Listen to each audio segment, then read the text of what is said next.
Welcome students. आज की हमारी क्लास का टॉपिक है सॉइल एज अ रिसोर्स।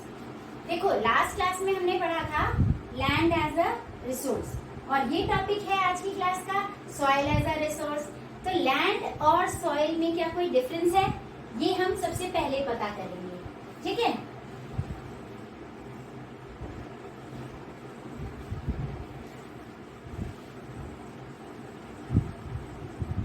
देखो स्टूडेंट्स, सॉइल जो है वो एक रीन्यूएबल रिसोर्स है।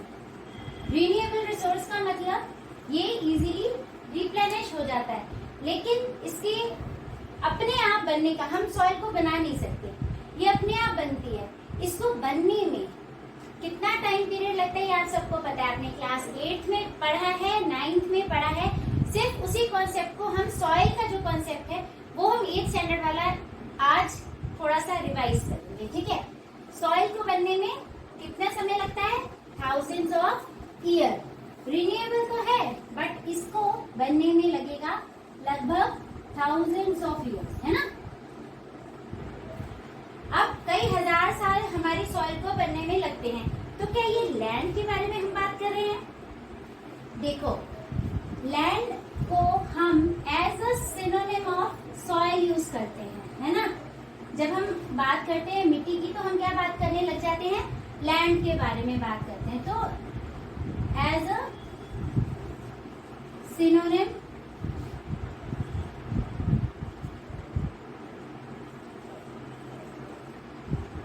ठीक है, लेकिन लैंड और सॉइल में डिफरेंस है।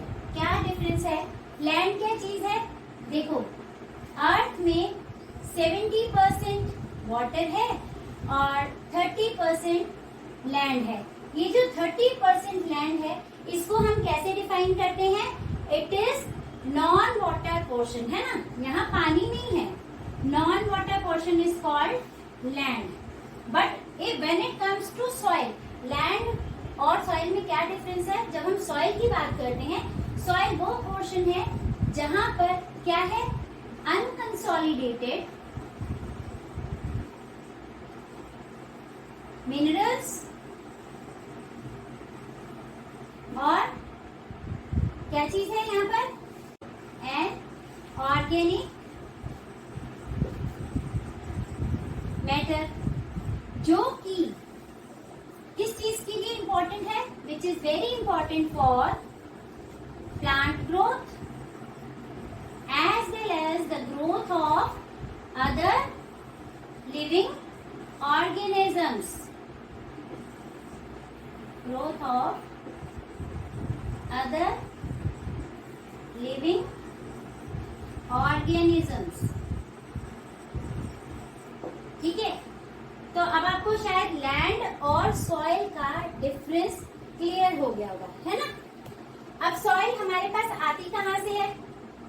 बनना, फॉर्मेशन ऑफ सॉइल हम बाद में पढ़ेंगे, पहले ये बताओ सॉइल हमारे पास आती कहाँ से है? सॉइल जो है, बिल्कुल ठीक है, सॉइल जो है ये माउंटेन्स पे, जो फास्ट फ्लोइंग रिवर्स जो माउंटेन से ओरिजिनेट होती हैं, वो अपने साथ बहा कर ले आती हैं। ठीक है, क्या लेकर आती है? रिवर्स क्या लेकर आती है? सॉइल। क्या सॉइल लेकर आती है? नहीं, रिवर्स क्या करती हैं? देखो, ये जो माउंटेन्स होते हैं ना, यहाँ से फास्ट फ्लोइंग रिवर्स जब नीचे आती हैं, अपने साथ पेबल्स, बोल्डर्स, बड़े बड़े चंक्स ऑफ रॉक्स बहा करके, बड़े बड़े चट्टानों के टुकड़े बहा कर लेकर आती हैं। फिर एक लेवल आता है जब वो लैंड पे उतरने लगती है, जहां पर उसका लैंड और माउंटेन फुटहिल और जहां लैंड स्टार्ट होता है, पेडमोंट एरिया जो होता है ना, यहाँ पर क्या होता है? रॉक्स इकट्ठे होने लगते हैं, बड़े बड़े चंक्स इकट्ठे होने लग जाते हैं, और फिर इससे ज्यादा जो छोटे टुकड़े होते हैं, फिर फर्दर, फिर और बहाव के साथ, यहाँ तो ये बड़े वाले रुक गए ना, यहाँ से फास्ट फ्लोइंग रिवर के साथ क्या थे? बड़े टुकड़े बहाकर ले आते हैं, लेकिन जब प्लेन एरिया आता है तो ये बड़े टुकड़े इतनी फ्लो से नहीं बह पाते, तो ये एक जगह इकट्ठे होते हैं, फिर इससे छोटे टुकड़े यहाँ इकट्ठे हो जाते हैं, फिर उससे छोटे, और फाइनली जो रिवर वाटर है वो क्या अपने साथ लेकर आ रही है? बिल्कुल महीन पार्टिकल्स। वो बाद में क्या बन जाती है? वो क्या चीज है एक्चुअल में? That is the soil. तो सॉइल हमारे पास कहाँ से आती है? From the mountains with the help of fast flowing river। थोड़ी सी रिकैप करके सॉइल की फॉर्मेशन होती कैसे है, ठीक है। अब बात करते हैं फैक्टर्स ऑफ सॉइल फॉर्मेशन, ठीक है। ये आप सबको पता है, सिर्फ एक बार रिकैप करने की जरूरत है। देखो 3 एक्टिव फैक्टर्स हैं हमारे पास और 3 ही पैसिव फैक्टर्स हैं। एक्टिव फैक्टर्स की बात करें तो फर्स्ट फैक्टर है आपका, ये मैंने कोड वर्ड से लिख रखे हैं COV, ताकि आपको याद हो जाएगा जल्दी से, और यहाँ पर PRT है, ठीक है। तो C रेफर्स टू क्लाइमेट, ठीक है।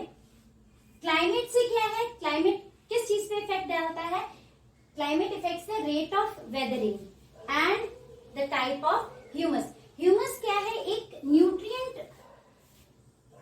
ह्यूमस क्या होता है, न्यूट्रिएंट रिच रहता है, रिच इन न्यूट्रिएंट्स, और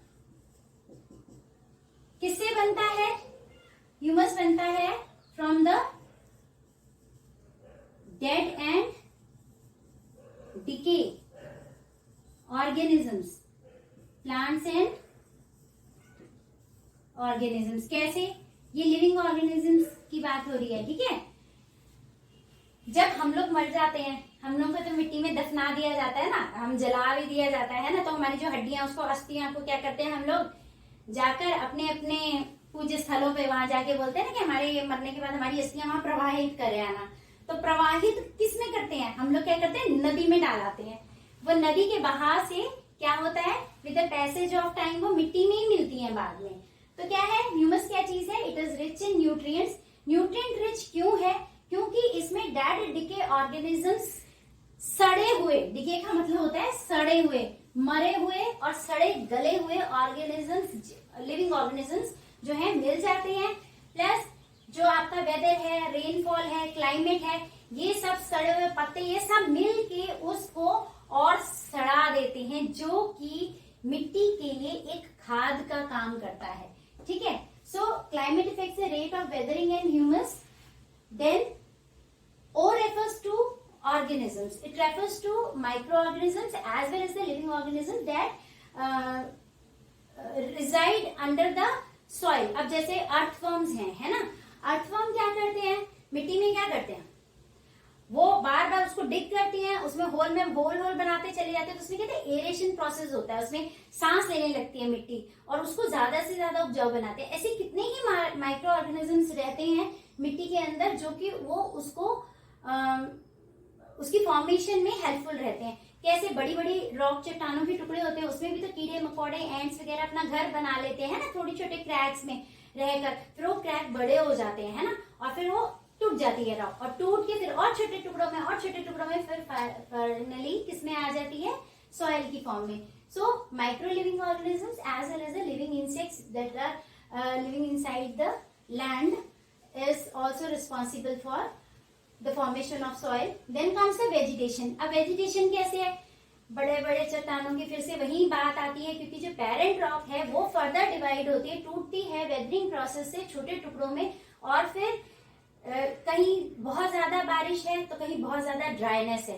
तो दोनों ही केसेस में जो वहां पर प्लांटेशन होगी, जो वहां पे जैसे ज्यादा जहां बारिश है, जहां मॉइस्चर बहुत है, वहां मॉसेस, लिचेंस वगैरह डेवलप होते हैं, फिर फर्दर वो छोटे छोटे प्लांट्स में ग्रो होते हैं। उनकी जो रूट्स होती हैं वो क्या करती हैं, रॉक को अंदर ही अंदर ग्रो करने लगती हैं और अंदर ही अंदर क्रैक कर देती हैं। तो इस तरीके से जब वो प्लांट्स वहीं मर जाते हैं, फिर फर्दर उसमें बारिश आती है, फिर फर्दर विंड, एयर का जो ये सारे फैक्टर्स मिलते हैं, तो वो क्या होता है, फिर से वो रॉक टूटेगी और फिर छोटे पार्टिकल्स में डिवाइड होगी, फिर ये उसमें वो मरे हुए प्लांट्स उसमें मिक्स हो जाएंगे, फिर वो सॉइल की फॉर्मेशन में हेल्प करेंगे। तो ये वेजिटेशन भी सॉइल की फॉर्मेशन में इस तरीके से हेल्पफुल रहती है। Then let's talk about the passive factors. Passive factors क्या है, पेरेंट रॉक। अब पेरेंट रॉक जो है, पेरेंट यहां लिख देती हूं मैं आपको,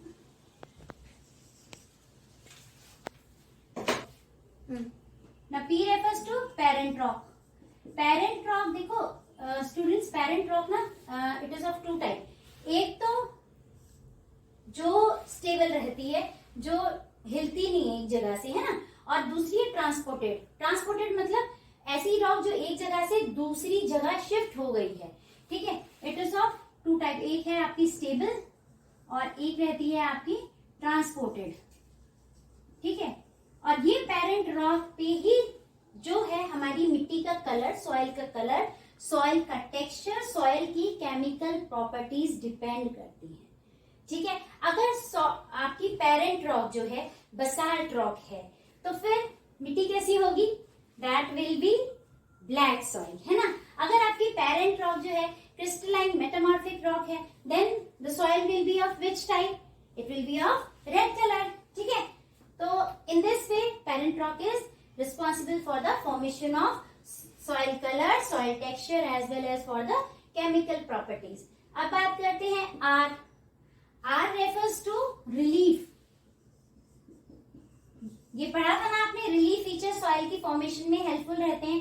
रिलीफ का मतलब माउंटेन है, प्लेटू है, प्लेन है, ये क्या है हमारे अर्थ के फिजिकल फीचर्स है ना, फिजिकल रिलीफ फीचर्स। अब जो रिलीफ फीचर्स हैं, माउंटेन कैसे रिस्पॉन्सिबल है?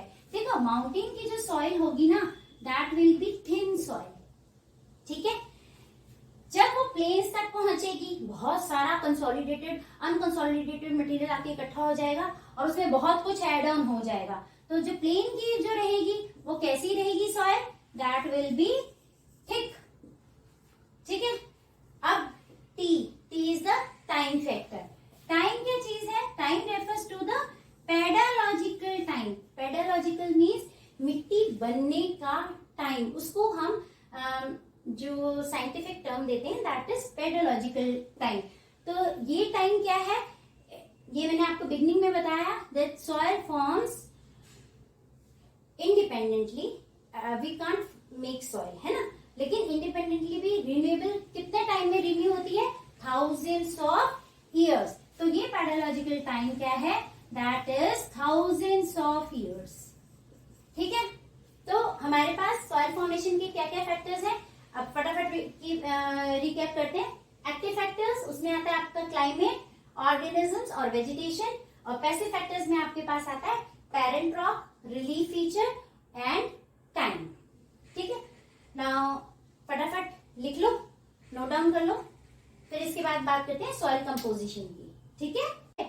ये मैंने सॉइल की कंपोजिशन की जिस चीज से सॉइल बनती है उसके कुछ चीजें लिखी हैं। आप देखो सॉइल में क्या होता है? सैंड होता है, ठीक है। सैंड क्या चीज है? मोटे मोटे रेत के कण, मिट्टी के कण, उनको हम सैंड कहते हैं। अब इसमें देखो गैप कितना है ना, ये देखो ये गैप है ना। इस गैप की वजह से पोरेसिटी जो है सॉइल की बनती है। पानी आता है मिट्टी के ऊपर गिरता है, अगर वहां पर सैंड, इस पर्टिकुलर लैंड एरिया पे अगर सैंड ज्यादा है तो पानी इजीली अंदर चला जाता है, ऊपर नहीं रुकता। तो सैंड में बिगर पार्टिकल्स रहते हैं, उससे उसमें पोरेसिटी ज्यादा होती है, ठीक है। सिल्ट क्या चीज है? सिल्ट के सैंड से थोड़े से बारीक पार्टिकल होते हैं, सैंड जितने मोटे नहीं, लेकिन क्ले से थोड़े मोटे पार्टिकल जो मिट्टी के होते हैं उनको हम सिल्ट कहते हैं। सिल्ट को हम नेचुरल फर्टिलाइजर ऑफ सैंड भी सॉइल भी कहते हैं, ठीक है। सिल्ट को हम नेचुरल फर्टिलाइजर ऑफ सॉइल भी कहते हैं। देन बात करते हैं थर्ड एलिमेंट की, दैट इज क्ले। क्ले क्या होता है? इसमें देखो पार्टिकल्स कितने पास हैं। जिस मिट्टी के सॉइल पार्टिकल्स बिल्कुल पास होंगे वो क्ले टेक्सचर होगा, उसका मतलब वो सॉइल टाइप कैसी होगी? क्ले टाइप होगी। इसमें क्या है? वाटर रिटेंशन पावर बहुत होती है, इसमें वाटर रिटेन करता है, मतलब रुक जाता है इसमें फर्दर और नीचे नहीं रिसता, ठीक है। तो ये क्ले टाइप की जो सॉइल होती है उसमें पार्टिकल्स ऐसे अरेंज होते हैं, ठीक है। सिल्ट में ऐसे, सैंड में ऐसे, ठीक है। और इसकी वाटर रिटेंशन कैपेसिटी गुड रहती है, ठीक है। मिनरल्स की बात करें तो सॉइल में जो मिनरल्स हम लोग एक्सट्रैक्ट करते हैं उन मिनरल्स की बात हो रही है। ये भी मिनरल्स कहीं आसमान से नहीं टपकते हैं ना, किसी पेड़ पे नहीं लगे होते। तो ये कहाँ से निकाले जाते हैं? इसी जमीन में से, इसी लैंड में से, मिट्टी में से, सॉइल में से। तो मिनरल कौन कौन से हैं? बहुत टाइप के हैं, मैंने कुछ एग्जाम्पल्स यहाँ लिख दिए हैं। Phosphorus, potassium, iron, aluminium etcetera, ठीक है। देन ह्यूमस की बात करते हैं। ह्यूमस अभी मैंने आपको थोड़ी देर पहले बताया है। ह्यूमस क्या चीज है? ऑर्गेनिक मैटर है which is made from dead and decay plants and animals, ठीक है। देन गैसेस, मिट्टी में अपनी गैसेस होती हैं। जब हम कोल वगैरह एक्सट्रैक्ट करते हैं उसमें मीथेन वगैरह सब निकलता है ना, तो ये सब कहाँ है? जमीन के अंदर ही गैसेस हैं। नाउ स्टूडेंट्स देखो, अपनी जो सॉइल गैसेस हैं वो कौन कौन सी हैं? देखो, सॉइल गैसेस में प्राइमरी गैस जो आती है वो तो हमें ये पता ही है कि प्राइमरी गैसेस कौन कौन सी हैं। अपनी नाइट्रोजन है, ऑक्सीजन है और कार्बन डाइऑक्साइड है, ये तीनों अपनी प्राइमरी गैसेस हैं। ये जो ऑक्सीजन गैस है, it is very critical because it allows respiration of plant roots and, लिख देती हूं मैं यहाँ पर, it allow respiration of plant roots and soil organisms, ठीक है।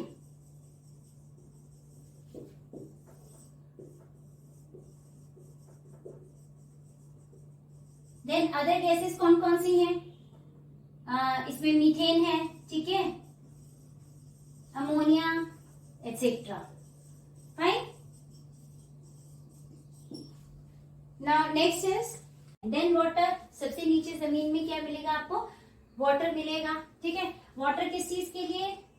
वाटर कहाँ कहाँ तक मिल सकता है आपको? पेरेंट रॉक तक। पेरेंट रॉक के आगे नहीं मिलता, पेरेंट रॉक के ऊपर ही, ठीक है, बेड रॉक के ऊपर ही मिलेगा पानी। So this is all about the soil composition, ठीक है।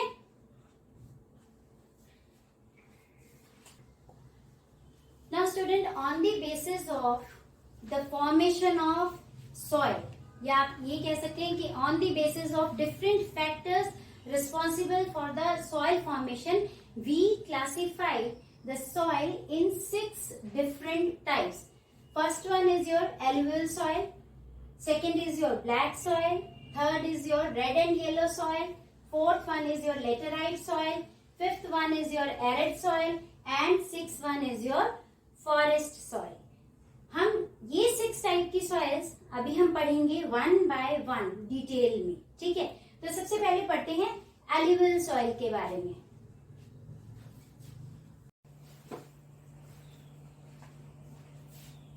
तो स्टूडेंट्स अब बात करते हैं एल्यूवियल सॉइल की, ठीक है। एल्यूवियल सॉइल जो है ये हमारे देश में, इंडिया में वाइडली स्प्रेड है। सबसे ज्यादा यही सॉइल देखने को मिलती है, ठीक है। नियर अबाउट 46%, या आपकी बुक में शायद मोर देन 45% लिखा होगा, है ना। तो मोर देन 45% एरिया में फैली हुई है एल्यूवियल सॉइल, ठीक है। It is very important soil, हमारे लिए ये सॉइल बहुत इंपॉर्टेंट है। क्यों इंपॉर्टेंट है? Because it is highly fertile. अब हाईली फर्टाइल होने की वजह से हम लोग इसमें मैक्सिमम क्रॉप्स को ग्रो करते हैं, और मैक्सिमम क्रॉप प्रोडक्शन, जहां पर मैक्सिमम एग्रीकल्चर होगा वहां पर क्या होगा? मैक्सिमम सेटलमेंट्स होंगी, वो एरिया हाईली पॉपुलेटेड होगा। मैक्सिमम क्रॉप्स की वजह से ही ये एरिया हाईली पॉपुलेटेड है, ठीक है।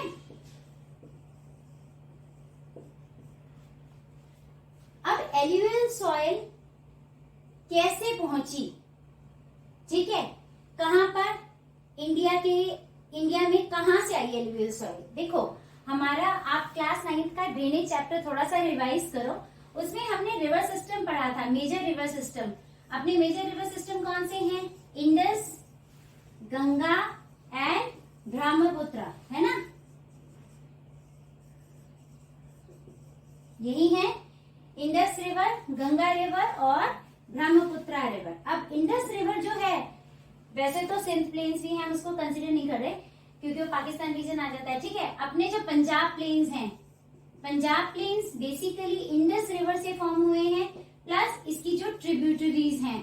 ट्रिब्यूटरीज मतलब क्या होता है? ट्रिब्यूटरीज जो मेन रिवर में आकर मिल जाती हैं, ठीक है, और पानी का वॉल्यूम इंक्रीज कर देती हैं मेन रिवर का, है ना।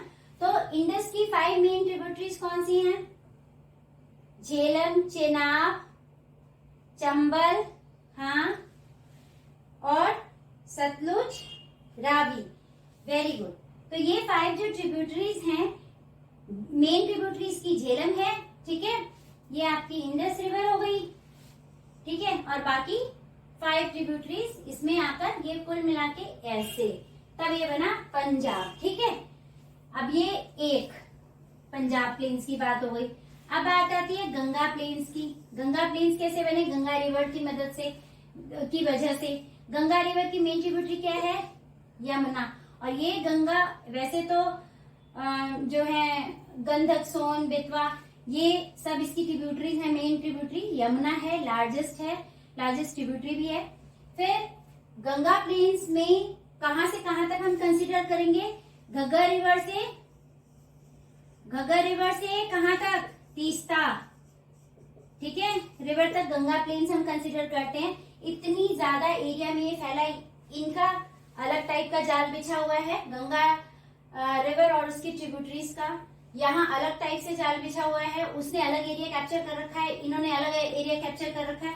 फिर ये आती है आपकी ब्रह्मपुत्र रिवर और इसकी ट्रिब्यूटरीज, ठीक है, जैसे लोहित है, ठीक है, दिहंग है, दिबांग है। तो ये सब जो ट्रिब्यूटरीज हैं, इन्होंने मिलकर क्या किया है? ब्रह्मपुत्र प्लेन्स फॉर्म किए हैं। तो 3 मेजर रिवर्स हैं जिनकी वजह से एलुवियल सॉइल से हमारे पास काफी ज्यादा क्वांटिटी में हमारे पास एलुवियल सॉइल देखने को स्प्रेडेड एरिया में मिलती है, ठीक है, काफी ज्यादा एरिया में स्प्रेड मिलती है।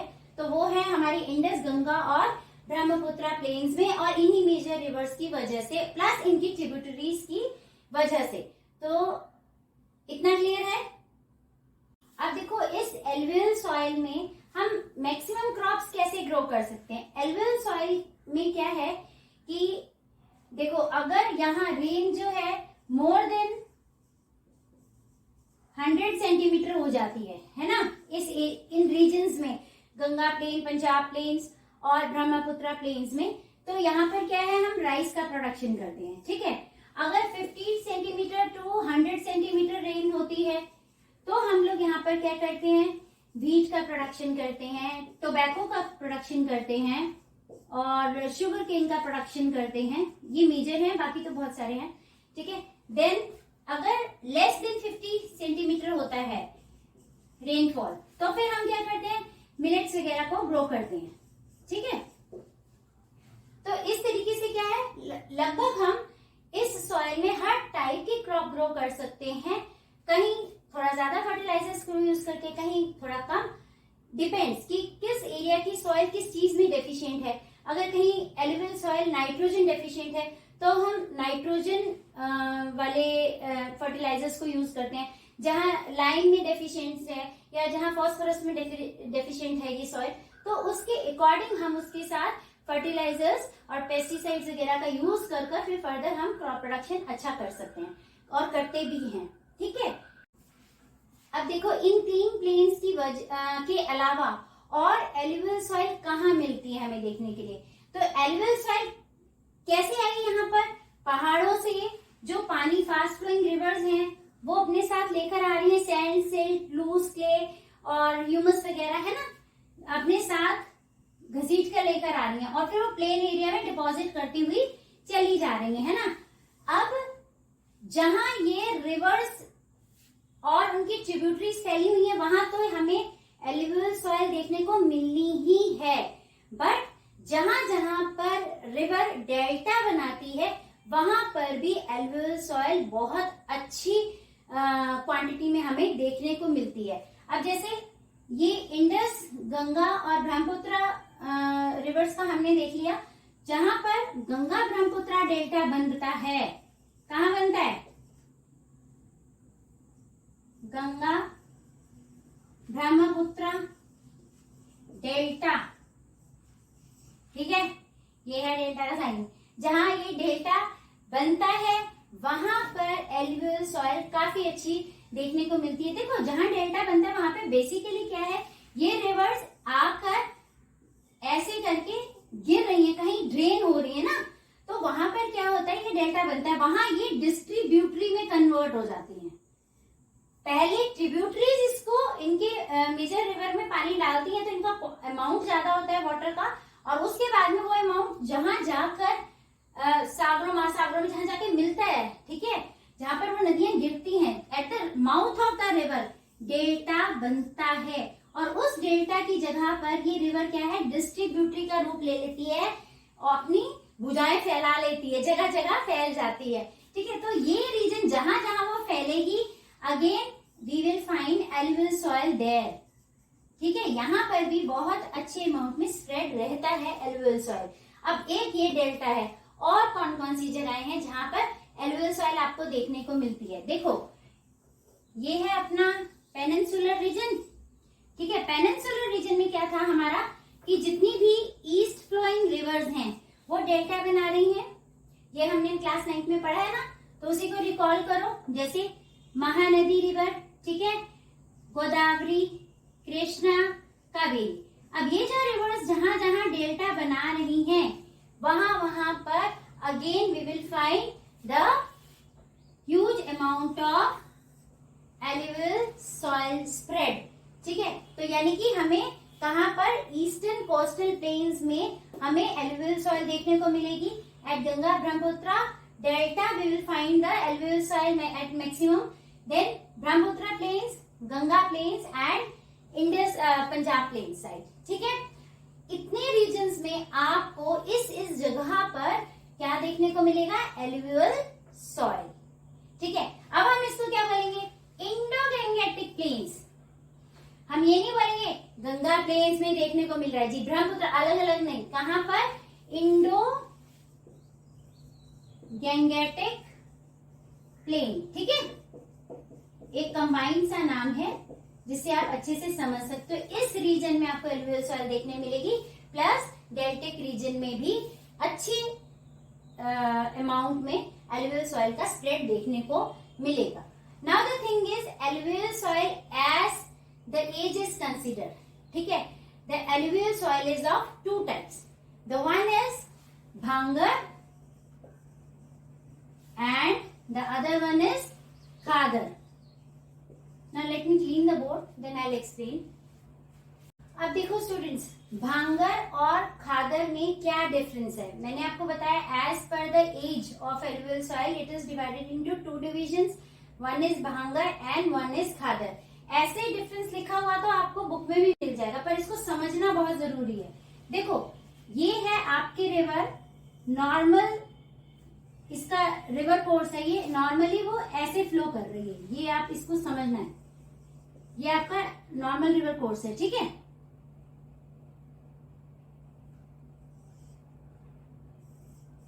ये रिवर फ्लो कर रही है, but at the time of flood क्या हो रहा है, इसका पानी ओवरफ्लो होता है। फ्लडिंग में क्या होता है, वो अपना जो उसका रिवर कोर्स होता है, रिवर उसमें बहना उससे ज्यादा एरिया में फैल जाती है, ठीक है। तो ये क्या है, at time of floods, at time of flood, flood के समय क्या होगा, ये नदी अपने कोर्स से ज्यादा एरिया कवर करेगी, मतलब जिस तरह से वो बह रही है उससे ज्यादा पानी ओवरफ्लो हो जाएगा, बाहर गिरेगा, तो बाहर ज्यादा एरिया कैप्चर करेगा। जितना area at the time of flood capture करेगा, तो जो उस समय इस नदी ने बहाकर लाया गया मटेरियल है अपने साथ, वो यहाँ पर डिपॉजिट हो जाएगा, ठीक है। जब तक फ्लड आएगा, जितने टाइम फ्लड रहेगा, यहाँ पर वो मटेरियल डिपॉजिट होगा, जैसे यूजुअली इस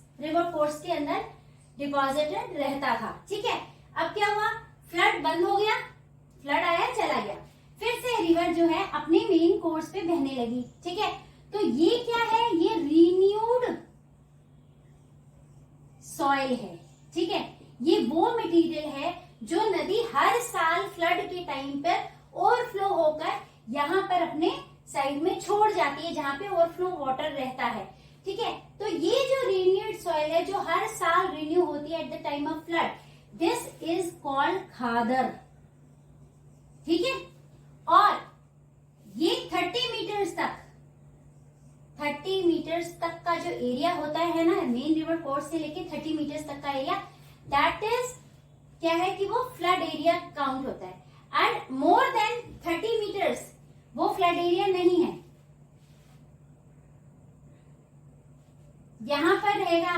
भांगर, ठीक है, ये है आपकी भांगर सॉइल। ये भांगर सॉइल क्यों है? एक जमाने में नदियां बहुत चौड़ी चौड़ी हुआ करती थी और काफी एरिया में फ्लो किया करती थी, लेकिन with the passage of time नदियों का जो रिवर कोर्स था वो चेंज भी हुआ है। पहले मान लो नदी आपकी ऐसे जा रही थी, अब with the passage of time क्या हुआ, अब नदी ऐसे जाने लगी। तो जब रिवर यहाँ बह रही थी तो अपने साथ जो मटेरियल लाकर यहाँ छोड़ा था वो यहीं पर पड़ा हुआ है, फिर धीरे धीरे वो ऐसे शिफ्ट होती चली गई। अब नदी जहां जहां से जाकर वहां शिफ्ट हो चुकी है, इस समय जहां बह रही है उसको तो रिवर मेन कोर्स कहेंगे, और जहां से अब नहीं बह रही है लेकिन कभी किसी जमाने में वहां नदी हुआ करती थी, उस जगह पर जो डिपॉजिटेड मटेरियल है that is called old alluvial soil, और उसको हम नाम देते हैं भांगर। तो यहाँ पर क्या है, ऐसी मिट्टी नहीं देखने को मिलती, फाइन मिट्टी नहीं देखने को मिलती, यहाँ पर क्या है, नोड्यूल्स, कंकर नोड्यूल्स देखने को मिलते हैं, जिनको कैल्शियम नोड्यूल्स भी कहते हैं। ठीक है, एक जमाने में जहां नदी बहा करती थी उस जगह पर, जो जैसे आप कभी हिली एरिया में समर वेकेशंस स्पेंड करने जाते हो तो आप देखते हो ना, जब आपकी व्हीकल पहाड़ों में घूमती है, जब आप रास्ता देखते हो, रास्ते में जा रहे होते हो तो आप देखते हो दूर कहीं नदी बह रही है, लेकिन उसके इर्द गिर्द, उसके दोनों तरफ का जो एरिया है वो सूखा पड़ा है, वहां कोई पेड़ पौधे भी नहीं उगे हुए हैं, लेकिन ऐसे ही कंकड़ बजरियां पड़ी हुई हैं। But that is not called कंकड़ बजरी, दैट इज कॉल्ड भांगर सॉइल। ठीक है, क्योंकि वो किसी जमाने का डिपॉजिट है वहां पर पड़ा हुआ और वो कंकड़ नोड्यूल्स हैं। ठीक है, तो वो ओल्ड एल्वियल सॉइल है और ये है न्यू एल्वियल सॉइल। ये कंकड़ नोड्यूल्स, कैल्शियम नोड्यूल्स वाला है। ठीक है, यहाँ पर क्या है, ऐसा कुछ भी नहीं है, ये फाइन है, ये कोर्स है, मतलब टेक्सचर में ये दरदरा है, मोटा है, ये नहीं है, ये फाइन है।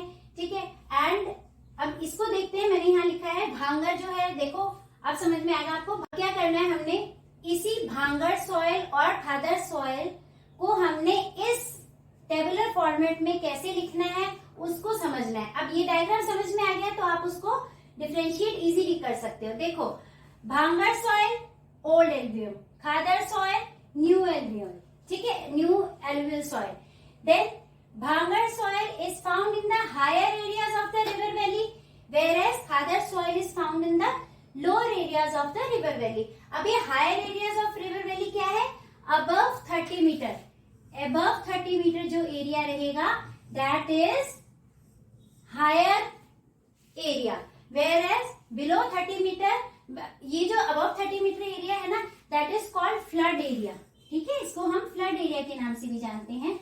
ठीक है, तो यहाँ पे क्या लिखा है, भांगर सॉइल कहाँ है, कहाँ मिलती है, it is found in the higher areas of the river valley above 30 meter. अब यहाँ पर क्या है, khadar soil, khadar soil is found in the lower areas of the river valley.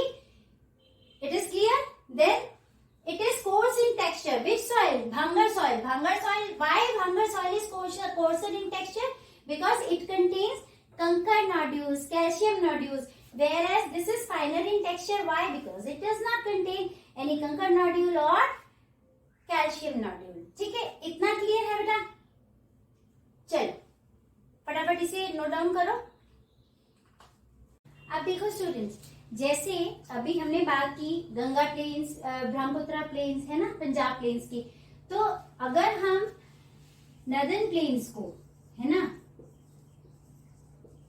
Northern planes को एरिया वाइज डिवाइड करते हैं, ठीक है, तो हमारे पास क्या आता है, राजस्थान प्लेन्स आ जाते हैं, ठीक है, पंजाब प्लेन्स आते हैं, गंगा प्लेन्स आते हैं और ब्रह्मपुत्र प्लेन्स। इस तरीके से एरिया वाइज डिवीजन है।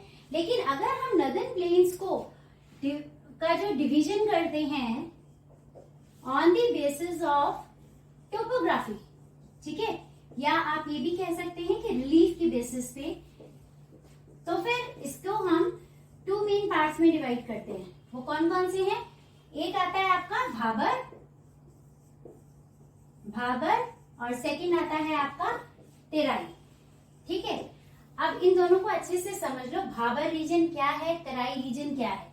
देखो, ये है आपके हिमालयास, ऐसे पूरा ऐसे ऐसे फैले हुए हैं ना, ऐसे ऐसे हिमालय अपने फैले हुए हैं। ठीक है, अब ये क्या है? शिवालिक फुटहिल्स। ये क्या है?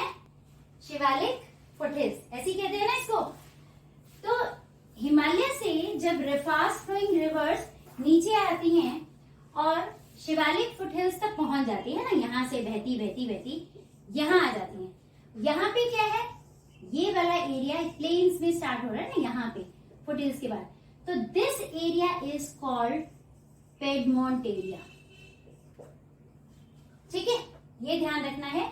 जहां पर माउंटेन खत्म होता है उसका जो नीचे का बेस फुट आता है और जहां से प्लेन स्टार्ट होता है वो जो रीजन है उसको हम बोलते हैं पेडमोंट एरिया। ठीक है, अब इस एरिया से जब शिवालिक फुटहिल्स से रिवर नीचे आती है, यहां से तो इसकी स्पीड बहुत है ना।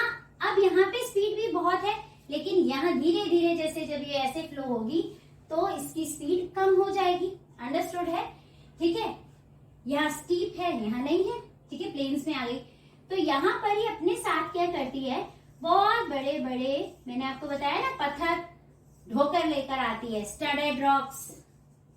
ठीक है, स्टडेड रॉक्स या पेबल्स आप कह सकते हो, या बड़े बड़े ह्यूज चंक ऑफ रॉक्स। ठीक है, तो ये रॉक्स यहाँ पर आके यहाँ तक तो स्पीड से आ जाते हैं पानी के बहाव से, इसके बाद नहीं खिंचते रिवर से। रिवर बूढ़ी हो गई है। ठीक है, यहाँ पे काफी यंग थी तो छलांगे मार मार के तो आ गई, पर यहाँ आके बूढ़ी हो गई। ठीक है, तो अपना क्या करती है, सारा का सारा बोझा यहीं उतार देती है। अब यहाँ पर क्या है, रिवर, ये एरिया जो है this is called Bhabar. This region is called Bhabar. ठीक है, शिवालिक फुटहिल से जो स्टार्ट होता है रीजन, कहां तक? ये है आपका रीजन 8 किलोमीटर टू 16 किलोमीटर तक का एरिया जो है दैट इज कॉल्ड भाबर। यहाँ पर क्या है, स्टडेड रॉक्स रहते हैं। ठीक है, यहाँ पर एग्रीकल्चर पॉसिबल नहीं है, यहाँ पे नो एग्रीकल्चर। ठीक है, यहाँ पर आपकी रिवर्स डिसअपियर हो जाती हैं। इस रीजन में रिवर दिखती नहीं है। ऐसा नहीं है कि कहीं छूमंतर होके गायब हो गई, नहीं, अलादीन का कोई चिराग नहीं है। यहाँ पर रिवर्स ऐसे गायब हो जाती है। देखो, बड़े बड़े पत्थरों के बीच में गैप बहुत होता है, पोरिसिटी काफी रहती है। तो ये क्या होती है, रिवर जैसे इसमें इसके ऊपर गिर रहा है पानी, बट वो क्या कर रहा है, अंदर चले जा रहा है, पत्थरों की लेयर के नीचे से बह रहा है। ठीक है, तो यहाँ रिवर दिखती नहीं है। तो this area, at this area river disappears, no agriculture is possible. ठीक है, यहाँ पर कैसे पेड़ उगते हैं, यहाँ पर वो पेड़ उगते हैं जिनकी जड़ें बहुत गहराई तक जा सकती हैं। ठीक है, बस डीप रूटेड ट्रीज उगते हैं, बस इसमें अपने आप उगते हैं। ठीक है, डीप रूटेड ट्रीज, इतना समझ में आ गया। ये है आपका भाबर रीजन और ये है 8 किलोमीटर टू 16 किलोमीटर तक का एरिया कैप्चर करके रखता है। अब इसके बाद में क्या रीजन आता है, जहां पर 8 to 16, after 16 kilometre, after 16 kilometre क्या है, 20 to 30 किलोमीटर तक का एरिया जो है तराई का रहेगा। क्या रहेगा, तराई रीजन कहलाएगा। इस तराई रीजन में क्या है, बड़े बड़े पत्थर यहाँ छूट गए, फिर उससे थोड़े छोटे यहाँ छूट गए, फिर उससे थोड़े छोटे यहाँ छूट गए, और फिर फाइनली छोटे छोटे छोटे छोटा अमाउंट यहाँ आने लगा। जब छोटा अमाउंट आने लगा तो रिवर क्या हो गई, रीअपियर। यहाँ पर रिवर दिखने लगती है, रिवर रीअपियर हो जाती है। ठीक है, यहाँ पर एग्रीकल्चर बिल्कुल पॉसिबल है। ठीक है, यहाँ पर थिक फॉरेस्ट मिलते हैं देखने को, यहाँ पर वाइल्ड लाइफ देखने को मिलती है। आपके पास दो अच्छे एग्जाम्पल हैं। एक तो आपका आ जाता है जिम कॉर्बेट नेशनल पार्क। अगर इसी रीजन में बात करते हैं कि कितने थिक फॉरेस्ट हैं, तो आप लोग घूमने जाते हो तो जिम कॉर्बेट नेशनल पार्क में जाना देखने से, इस रीजन को बोलते हैं तराई। ठीक है, और यहाँ पर क्योंकि रिवर रीअपियर हो जाती है तो यहाँ पर पानी की वजह से एरिया कैसा है, मार्शी, स्वैम्पी, और क्या कहेंगे, डैम। ठीक है, और दूसरा एग्जांपल आप ले सकते हो ये जिम कॉर्बेट नेशनल पार्क है आपका उत्तराखंड में, उत्तराखंड। देन आपका आता है काजीरंगा नेशनल पार्क, ठीक है। काजीरंगा कहां पर है काजीरंगा नेशनल पार्क, बताओ। जब मैं ये वीडियो अपलोड कर दूंगी तब बच्चे मुझे कमेंट सेक्शन में बता देंगे, ठीक है। तो हाँ ठीक है, आसम, ठीक है। तो ये दो नेशनल पार्क्स इसी एरिया में है, तराई रीजन में। गुड टू सी, जा सकते हो आप देखने के लिए, बहुत बढ़िया एरिया है। और अब क्या है, मैक्सिमम फॉरेस्ट यहाँ से हमने हटा दिए हैं, काट काट के हमने उसको बलि चढ़ा दिए हैं, और यहाँ पर हमने अपना सेटलमेंट स्टार्ट कर दिया है। सेटलमेंट्स में ले लिया है ये एरिया, देन एग्रीकल्चर के लिए हमने यूज करना शुरू कर दिया ये एरिया, ठीक है। तो ये है आपका डिफरेंस कि अगर हम नॉर्दर्न प्लेन्स को टोपोग्राफी या रिलीफ के अकॉर्डिंग डिवाइड करते हैं, तो हम उसको दो पार्ट्स में डिवाइड करते हैं, that is Bhabar and Terai. Bhabar area में बड़े बड़े स्टडेड रॉक्स रहते हैं, यहाँ रिवर डिसअपियर हो जाती है, यहाँ एग्रीकल्चर पॉसिबल नहीं है इन पत्थरों की वजह से, और इसका एरिया 8 to 16 किलोमीटर तक का फैला हुआ है, ठीक है। और यहाँ पे सिर्फ वही पेड़ उगते हैं जिनकी रूट्स काफी डीप होती है, क्योंकि बड़े बड़े पत्थरों के टीले चट्टान वो ढेर लगे हुए हैं ना, तो उनमें से ग्रो करेगा ना, तभी तो पेड़ ऊपर दिखाई देगा। और फिर after bhabar this terai region appears. Terai runs, यहाँ लिख देती हूँ मैं आपको आपके लिए, terai runs parallel, terai runs parallel to bhabar. ध्यान रखना, ये एक दूसरे में घुसते मतलब मर्ज नहीं होते, मिक्स नहीं होते। Terai region runs parallel to bhabar region, and this region is 20 to 30 kilometer wide, and here river reappears, marshy, swampy, damp kind of area it is. Agriculture is possible, thick forests are there, and we saw here wide variety of wildlife. Then 2 examples I have given, ठीक है। अब तो हमने forest काट दिए हैं ज्यादातर, और वहां पे सेटलमेंट्स और एग्रीकल्चर स्टार्ट कर दिया। सो अब आपको समझ में आ गया नॉर्दर्न प्लेन्स को अगर इस तरीके से डिवाइड करते हैं, तो आप तराई और भाबर में डिफरेंस भी अच्छे से समझिए। अगर इनको टेबुलर फॉर्मेट में लिखना होगा, then you will be able to right.